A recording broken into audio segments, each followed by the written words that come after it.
जब अंग्रेजों का गुलाम था ये हमारा भारत, उस समय अमेरिका से एक मिशनरी को भेजा गया। उसको भेजा गया कि जाओ भारत और जाकर के भारत को ईसाई राष्ट्र बनाओ। और वो 21-22 साल का नौजवान था जिसका नाम था सैमुअल इवान स्टॉक। ईसाई राष्ट्र का मिशन देकर के उसको भेजा गया।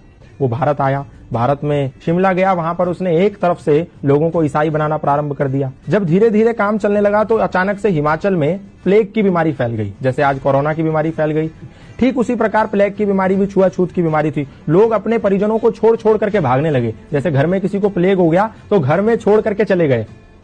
तो ऐसे ही जब देखा सैमुअल इवान स्टॉक ने कि जब ऐसी परिस्थिति पैदा हो गई कि लोग अपने परिजनों को छोड़ छोड़ करके भागने लगे, उस समय वहां पर एक समाज सेवी थे जिनका नाम था पंडित रूलियाराम। वो पंडित रूलियाराम निस्वार्थ भाव से ऐसे लावारिस पड़े लोगों की सेवा कर रहे थे। तो सैमुअल इवान स्टॉक ने देखा कि पंडित रूलियाराम एक खाट के पास हैं जहां पर एक वृद्ध आदमी को लेटा हुआ है और वो प्लेग के मारे तड़प रहा है और उसके गले में एक गिल्टी हो गई है जिसके मारे उसको तड़पन हो रही है।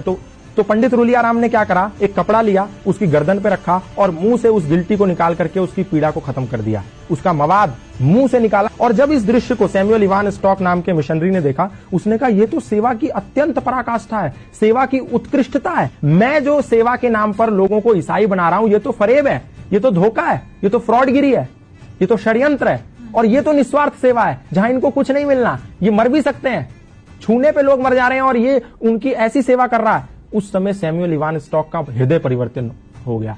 तो उनने पंडित रूलियाराम से कहा, सैमुअल इवान स्टॉक ने, कि ये क्या सिद्धांत है, कौन से ऐसे सिद्धांत हैं जिसके चलते आपके अंदर इतनी तन्मयता, इतनी तल्लीनता है लोगों की समाज की सेवा के प्रति। तो पंडित रूलियाराम ने कहा, ये सनातन धर्म के सार्वभौमिक सिद्धांत हैं जो हमें मानवतावाद का उपदेश देते हैं और मैं वही कर रहा हूं।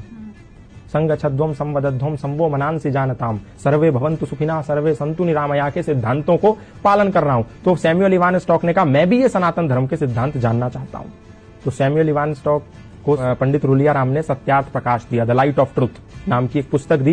बोला तुम ये पढ़ो और तुम्हें सनातन धर्म का पूरा सारांश पता चल जाएगा कि सनातन है क्या। सैमुअल इवान स्टॉक ने उस पुस्तक का अध्ययन किया। अध्ययन करने के बाद ऐसा हृदय परिवर्तन हो गया कि आया तो था वो भारत को ईसाई राष्ट्र बनाने, वो भारत को आजाद कराने की लड़ाई में कूद पड़ा। और जब वो लड़ाई में कूद पड़ा तो अंग्रेजों ने उसको जेल में बंद कर दिया। जेल में बंद कर दिया तो उसकी मुलाकात लाला लाजपत राय से हुई। जेल से निकल के आने के बाद उसने पंडित रूलियाराम से मिला और बोला कि मैं अब सनातन धर्मी बनना चाहता हूं और मैं अपना नाम भी, क्योंकि आपने जो मुझे सत्यार्थ प्रकाश दी थी, द लाइट ऑफ ट्रुथ, उसको पढ़ने के बाद मेरा हृदय सनातन की और श्रद्धा से भर गया है। तो मैं नाम भी अपना उसी सत्यार्थ प्रकाश से अभिप्रेरित होकर रखना चाहता हूं। अपना नाम सत्यानंद रखना चाहता हूं। और वो व्यक्ति सत्यानंद आर्य सन्यासी बन गया और भारत में रहकर के मृत्यु पर्यंत सनातन धर्म का प्रचार करता रहा। आप सोच के देखिए कि एक व्यक्ति जिसको भारत को ईसाई मुल्क बनाने के लिए भेजा गया था लोगों के साथ छल कपट करके, वो व्यक्ति सनातन धर्म का प्रचारक बन गया। उसने अपनी पत्नी को भी सनातन का प्रचारक बना दिया। अपने घर के एक कोने में यज्ञशाला खोल दी। आज भी